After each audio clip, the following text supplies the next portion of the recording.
ऋषिकेश, अभी फिलहाल मौजूदा स्थिति में यहाँ प्रशांत किशोर की स्थिति कैसे दिख रही है जब दोनों ही गठबंधन आपस में सीट शेयरिंग को लेकर फंसे हुए हैं?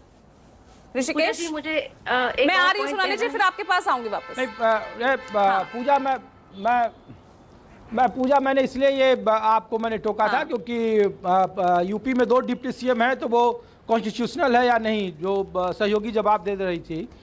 दूसरा बात यह है कि चिराग पासवान को लेकर एक डेवलपमेंट ये है पूजा कि चिराग पासवान दिल्ली में है, उनकी पार्टी पटना में भी आपातकालीन बैठक कर रही है, चुनाव पर चर्चा कर रही है वो, और ये काफ़ी महत्वपूर्ण बैठक है ये।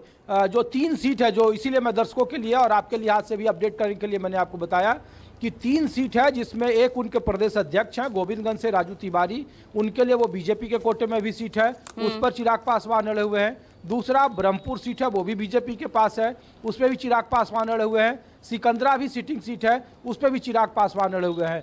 तो ये 3 अहम सीट है जिसको लेकर के बातचीत नहीं हो रही है, और पटना में आपातकालीन बैठक चिराग पासवान की पार्टी बुलाई है। और एक तरफ अब उनके घर पर थोड़ी देर में बीजेपी के कुछ और नेता धर्मेंद्र प्रधान और नित्यानंद राय की अब एंट्री हो गई है। कल तक मंगल पांडे चिराग और बीजेपी के बीच में बातचीत का सिलसिला को सलटा रहे थे, अब नित्यानंद राय की एंट्री हो गई है कि वो थोड़ी देर में पहुंचने वाले हैं चिराग पासवान के घर पर।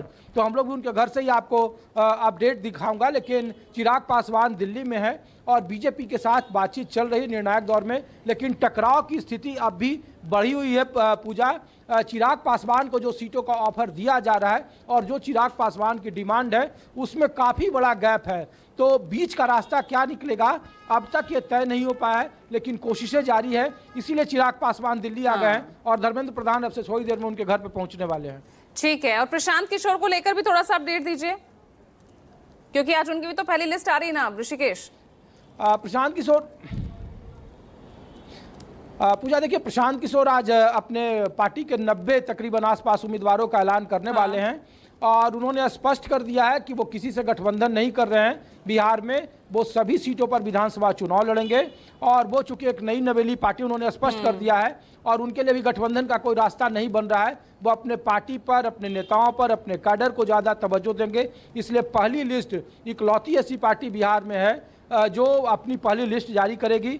90 के आसपास जो उम्मीदवार हैं उनके, उसकी पहली लिस्ट वो जारी हो जाएगी, जिसमें तकरीबन पहले चरण के बहुत सारे उम्मीदवार होंगे और दूसरे चरण के बहुत सारे उम्मीदवार होंगे। जो प्रशांत किशोर और चिराग पासवान के बीच की नज़दीकियों को लेकर जो सवाल उठाए जा रहे थे वो सिर्फ और सिर्फ एक गॉसिप थे पॉलिटिकली तौर पर, और उसमें उन दावों में खुद प्रशांत किशोर ने उससे इनकार कर दिया है, उनकी पार्टी ने इनकार कर दिया है, और वो उससे अलग हटकर वो अपने उम्मीदवारों का लगभग चयन कर चुके हैं और उसकी पहली किस्त आज वो जारी करेंगे। चलिए, ऑलराइट। तो अब तक तो सबसे पहले हम देख रहे थे कि चुनावों में सबसे पहले जो लिस्ट का काम जारी करना था वो बीजेपी का होता था,